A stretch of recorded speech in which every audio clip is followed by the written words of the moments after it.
बैठ करके भगवान की लीला देखें। सुना अभी आप लोगों ने। और भैया माइक वाले प्रभु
हमारे माननीय राजू जी वाजपेयी के द्वारा माल्यार्पण किया गया है।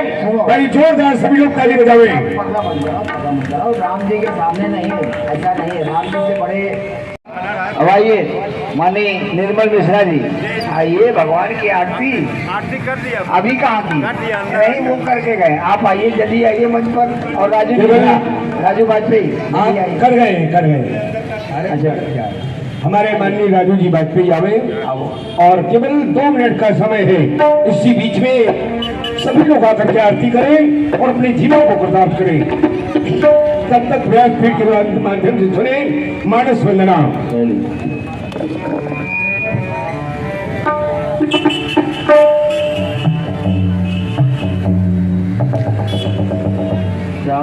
शांताकारं भुजगशयनं। और हमारे माननीय पंडित राजू जी वाजपेयी आपके द्वारा भगवान के चरणों में 51 रुपए समर्पित किए गए हैं। भैया का जीवन मंगल में हो। ऐसी विषम परिस्थिति में मैंने आपका नृत्य देखा और साहित्य और संगीत सुना। वास्तव में कहा गया है व्यास जी कि ये साहित्य संगीत ये कला बिना साक्षात पशुपुंछ विसारहीना। जिसके अंदर साहित्य नहीं, संगीत नहीं, कला नहीं, वो बिना सींग और पूंछ का जानवर बताया गया है।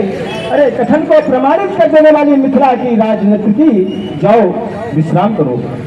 मिथिला के राजमंत्री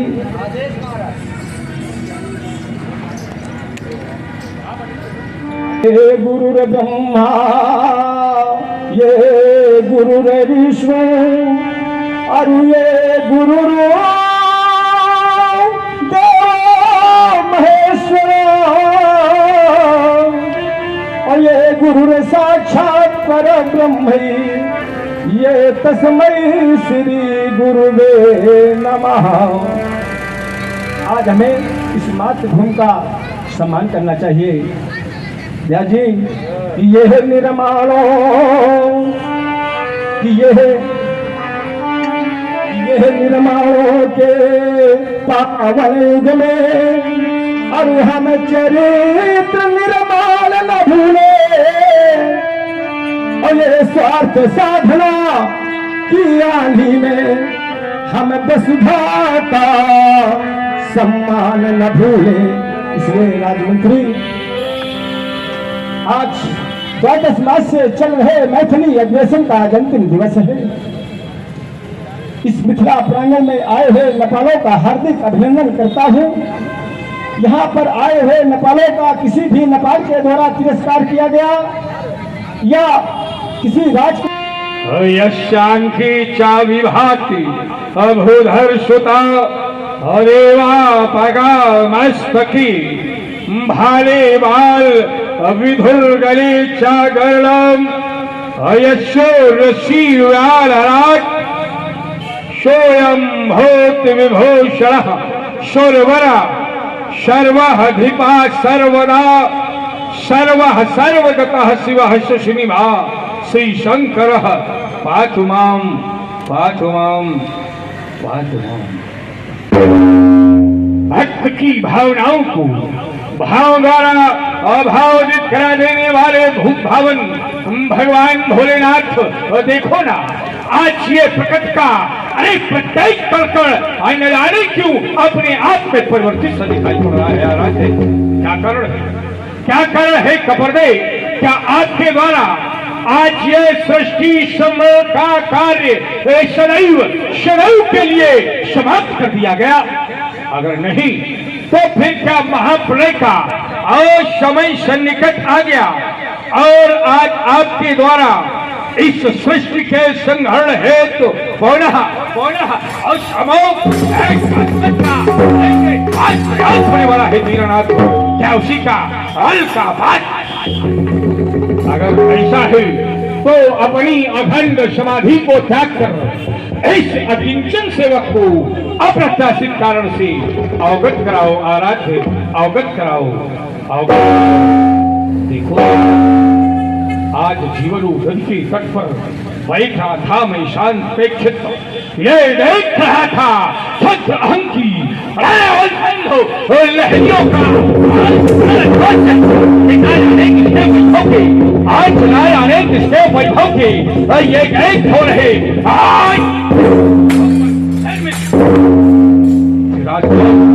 राजकौन बलपुत्रवार के समरंधों पर सावधान सावधान शब्द की पुनरावृत्ति कर रहा है। ये कौन नलबंका? अरे ठहर ठहर, ये कौन नलबंका जो आज हमें नलबंक बुलाता है? जहाँ आकाश के ऊपर ये प्रलय के गान गाता है, ये मचलती है भुजाएं क्यों? अस्त्र कर में उठाने को पर अहंकार से उसकी कलेजा छेद जाता है, कलेजा छेद होता है, कलेजा छेद होता है। आराध्य कुछ भी तो भाषित नहीं हो पा रहा। आज प्रकृति में उल्का पात के मुक्त मोल में क्या कारण हो सकता है? मेरे आराध्य हमें सद्मार्ग दिखाओ। ओम नमः शिवाय। ओह अज्ञात प्रश्न ज्ञात हो गया। मिथिलापुर में मिथिलापति ने यह रचो स्वयंवर सीता धनु खंडन करने वाले को अर्पित की जाएगी देवी सीता। लेकिन ये कौन कह रहा है? आज मिथिला में लंका प्रतिपति लंकेश रावण का आगमन तब तो निश्चित ही आज मिथिला में भी किसी न किसी षड्यंत्र को उसके द्वारा जन्म दिया जाएगा। अगर ऐसा है तो फिर याद कि भय सकल अघरूप बोले, क्यों बोले? सदा महिषुर श्राप बस ब्राह्मणों के साथ के कारण सभी अघरूप हो गए, सकल अघरूप, सभी अघरूप हुए। अच्छा, सभी अघरूप हुए तो इसका मतलब विष्णु अघरूप हो गया। आप थोड़ा थोड़ा हो जाए देखना, अब जानते थे तुम भागने का प्रयास करोगे, और इसीलिए हमने जो बंधन बनाया था बहुत बड़ा। तो आचार्य जी, हमने बंधन जो बनाया है वो बंधन बहुत बड़ा है। हमारे पिता के द्वारा धर्म किया गया और रावण धर्मात्मा हो गया, यह पापी हो गया। अच्छा, तुम्हारे हेला कश्यप के द्वारा कौन सा धर्म किया गया जो प्रहलाद भक्त शिरोमणि भाई प्रहलादू? प्रहलाद जैसा भक्त एक दुराचारी पापी तुम्हारे हेला कश्यप के यहाँ जन्म ले रहा है, अब तुम्हारे घर में चोट कर रहे हैं। तो तुम्हारे यहाँ हेला कश्यप के द्वारा कौन सा ऐसा धर्म किया गया जिसके कारण से वह भक्त जैसे प्रहलाद ने जन्म नहीं लिया? हाँ, व्यक्ति पर होना चाहिए। तो आपने कहा पिता के कर्मों से, तो पिता के कर्मों से तो प्रहलाद को दैत्य ही होना चाहिए, क्योंकि जो हेरा कश्यप के कर्म थे वो धार्मिक नहीं थे। हेरा कश्यप ने कभी धर्म नहीं किया है, और अगर हेरा कश्यप ने धर्म किया है तो फिर हेरा कश्यप का संज्ञान नहीं होना चाहिए। अब यहाँ गड़बड़ी है, यहाँ पर चिंतन करो थोड़ा। तो मैं कहता हूं कि जो जस करे सो तस फल चाखा, और कर्म प्रधान में जी रखा। जो जैसा करेगा सो पैसा भरेगा, इसमें बाप का कोई दोष नहीं। ऐसा नहीं है महाराज। एक बार भाई क्या कहें हम, और हम इनके पिता की चर्चा कर रहे हैं, आप हमारे परबाबा की चर्चा करने लगे। बढ़िया व्यवहार कोई तुमसे लेना सीखे है। बढ़िया कह रहे हो कि बाबा प्रहलाद पर हिरण्यकश्यप के संस्कार क्यों नहीं? बढ़िया, बाबा प्रहलाद पर हिरण्यकश्यप के संस्कार इसलिए नहीं रहे कि जन्म से ही जिस समय गर्भस्थ की स्थापना हुई उसी समय से हमारी दादी श्री का जो संरक्षण था वो किसी आश्रम में था, और वहां पर नित्य प्रति हर चर्चाएं हुआ करती। और हमने तो जाना है कि जो जिस संस्कारों में पलता है उसके गुणों में वही होता है। तुम्हारे लिए भी है, जो जिस संस्कारों में पलता है आने वाले बालक पर वो गुण दिखाई पड़ते हैं। और यही प्रमाण है बाबा प्रहलाद का जो भगत शिरोमणि थे प्रहलादू।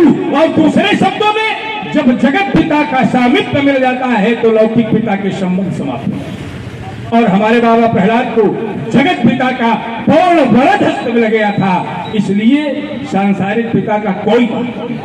चलो अब देखना, प्रयास अच्छा किया है। आपने कहा है कि हमारे दादी श्री को वहां से मिला योगदान जब वो गर्भ में थी। ये तो है बात। आचार्य जी ध्यान देना, बहुत गहरा विषय चल रहा है। और हमारा कथन है वहां से कुछ नहीं है, प्रहलाद ने जैसा किया है वैसा फल पाया है। तो हमने कहा था जो जस करे सो तस फल शाखा प्रधान, वहां से प्रधानता नहीं मिली है प्रहलाद को। प्रहलाद ने कर्तव्य किया, तो कर्तव्य में प्रहलाद ने किया क्या? नाम जपत प्रभु कीन, क्या किया? ये कर्म है जो हम बता रहे हैं, और कर्म की हमने बात कही है। और किया क्या?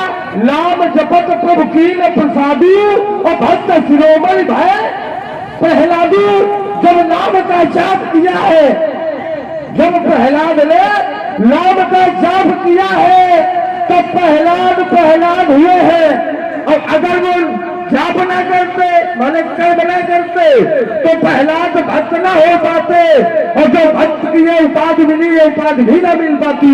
ये तभी मिली है जब उन्होंने कर्म किया है। नाम जपत प्रभु कील, कील माने करना, कील प्रसादी, और भक्त शिरोमणि भय प्रहलादू।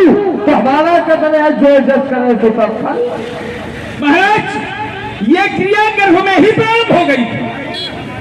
हरिनाम संकीर्तन तो गर्भ से ही प्रारंभ हो गया था उनका। तो ये न कहो मिलेगा संस्कार से ही, बिनु सत्संग विवेक न होई। और बिना सत्संग के कुछ मिलने वाला नहीं है, और सत्संग तभी मिलेगा जब परमात्मा की कृपा होगी। राम आप लोग सुन रहे हैं, घर पर ही व्यक्ति के भाग्य का निर्माण होता है। और प्रहलाद ने जो भी लिया वो सत्संग से लिया, इसे नकारा नहीं जा सकता। बिन सत्संग विवेक न होई, और राम कृपा बिन सुलभ न सोई। ये सत्संग मिला तब जब परमात्मा की कृपा हो गई, संतों का सामिप्य मिल गया, तो गर्भ से ही उन्हें संकीर्तन प्रारंभ हो गया। और उसी का प्रभाव रहा कि परमात्मा का सामिप्य मिल गया और लौकिक पिता के संबंध समाप्त हो। तभी तो हमारे बाबा प्रहलाद ने जीवन पर्यंत अपने पिता की नहीं मानी, जब मानी तो जगत पिता की मानी। और भविष्य इतिहास में कोई भी ऐसा प्रमाण कहीं से लाके देखना आप जहां हमारे बाबा के इन कृत्यों की आलोचना की गई। भाई अगर अपराध है अपने पिता की बात न मानना, हमारे बाबा ने ये अपराध किया तो वो कहीं न कहीं से उस पर निंदा होनी चाहिए। वैश्व इतिहास में महाराज कहीं कोई निंदा नहीं। जब जब कहा गया है तो भगत शिरोमण भी प्रहलाद। क्यों कि भक्त शिरोमणि भय प्रहलादी, क्यों कि प्रहलाद के द्वारा भगवान के बनाए हुए नियम को स्वीकार किया गया। जो निर्णय ईश करता है वो निर्णय को स्वीकार कर रहे प्रहलाद। शुभ और अशुभ कर्म अनुहारी ईश देव फल दे बेचारी। तो जब शुभ और अशुभ परमात्मा देखता है और उसका निर्णय जब प्रहलाद करते हैं तो प्रहलाद शतमार्ग पर चले गए। इसलिए हम आपको बताते हैं कि लहरों को देखकर यह मत समझना कि समुद्र में रवानी नहीं है। लहरों को देखकर यह मत समझना कि समुद्र में रवानी नहीं है। हम जब उठेंगे तब तूफान बन करके उठेंगे, अभी हमने उठने की ठानी। तुम्हारी इस बात को सुनकर हमें बात याद आ गई कि लोग हर मोड़ पर रुक रुक कर संभलते क्यों हैं। लोग हर मोड़ पर रुक रुक कर संभलते क्यों है, और इतना डरते हैं तो फिर घर से निकलते। अरे वाह, बात तो खूब लगाई है, लगाते हैं, लगाने का प्रयास कर रहे हो। जो लग जाए निशाने पर उसी को तीर कहते हैं, और मरे जो निज आल पर उसी को भी। उबलई नागर अन्याय देख लोहू तो पानी कहते हैं। जो चरण मुक्त से धुलवा ले हम उसे जवानी। रोकिन भैसा नाटक रोकिन होगा पति भवानी। रोकिन भैसा नाटक रोकिन होगा पति भवानी। और जब मुझसे लड़ने आया उसने मांगा। तब तो ये नीर भी है और खीर भी है। अब हमने भी हट ठानी है कि साफ प्रकट कर डालूंगा। इस दूध में कितना पानी है, इस दूध में कितना। और दोनों मन में पाया है, आज पता चल जाएगा किसकी मैया ने किसको दूध। हम भी तो देखे आज का जवानी का छाती में फाल अगर हो तो पीछे कपाली का। हाँ अगर अकेले डर लगता है निकल ले। अभरना लंका को सूचना भेजा दो और पढ़वा लो इन रक्षकों को, और स्तंभ को भी जगवा लो। मेघनाथ सचिन बुलवा लो, इस चंड हाथ पेड़ भिजा लो। फिर मैं कहना खबर नहीं थी और पास से खबर नहीं थी। खट खट कटकेगी कटार तो कटेसी पलवारी का, और कहेगी बात टैक्सी है पुष्पम स्तंभ मेरा बेटा।